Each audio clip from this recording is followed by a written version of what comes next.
3, 2, 1, silakan Ustaz. Assalamualaikum warahmatullahi wabarakatuh. Di dalam Islam, sebelum sholat, sebelum puasa, sebelum zakat, sebelum umroh haji, ada bab yang pertama namanya toharoh. Toharoh itu bersuci. Di antaranya bersuci dari buang air kecil.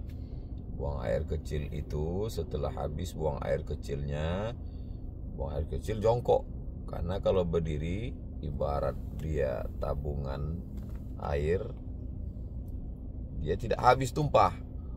Tapi kalau kita jongkok, habis dia tumpah. Jadi kemudian mendehem untuk keluar habis semua. Lalu kemudian ketika jongkok itu kaki kirinya ditekuk. Jadi kaki jongkok, lutut kirinya dirapatkan ke perut, lutut yang kanannya lurus. Nah, itu untuk menekan supaya air itu keluar semua.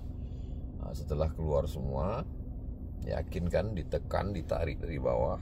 Nah, setelah keluar habis semua dengan dehem tadi habis, lalu sucilah, bersih pakai air.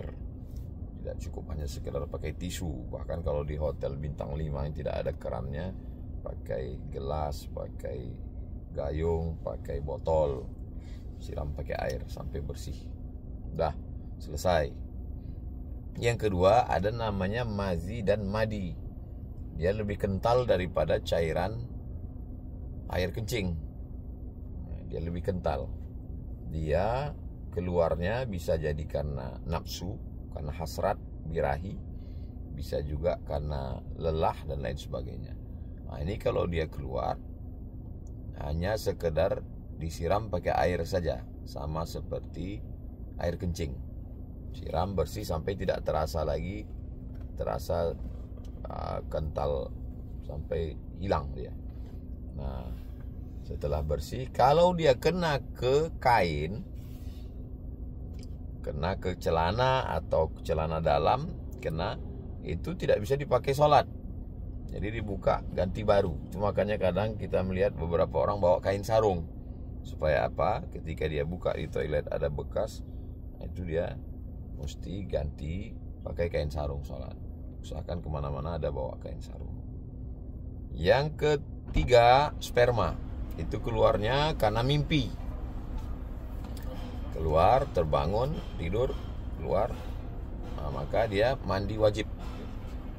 Nawaitu raf'al hadatsil akbari an jami'il badani fardu alayya lillahi ta'ala. Gak bisa bahasa Arab, bahasa Indonesia. Saya berniat mandi untuk menghilangkan hadas besar dari badan saya, wajib karena Allah Subhanahu wa taala. Mengucapkan bismillah, kalau kebetulan di shower itu tidak ada toilet, boleh bismillahirrahmanirrahim. Tapi kalau ada toilet untuk buang air besar, buang air kecil, nggak boleh mengucapkan bismillah. Dalam hati aja niatnya. Mandi bersih. Buka keran airnya, atau pakai gayung, atau pakai shower, atau kolam renang, atau di sungai. Mandi dulu bersih pakai air suci, mensucikan, air suci yang tidak berubah rasanya, tidak berubah baunya, tidak berubah warnanya. Air suci. Setelah bersih semua, baru dikasih sampo ke rambut, sabun ke badan. Jadi jangan disiram dulu samponya ke kepala atau sabun ke badan baru disiram air. Itu nanti airnya berubah rasa, warna dan bau. Airnya sudah tidak air mutlak lagi, tidak air suci dan mensucikan. Air kopi itu suci tapi tidak bisa mensucikan. Air kelapa itu suci tapi tidak bisa mensucikan.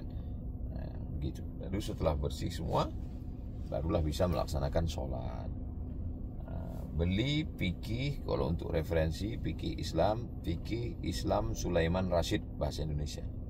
Baca, nanti ada yang nggak paham, ada situ bab pertama toharoh, bersuci.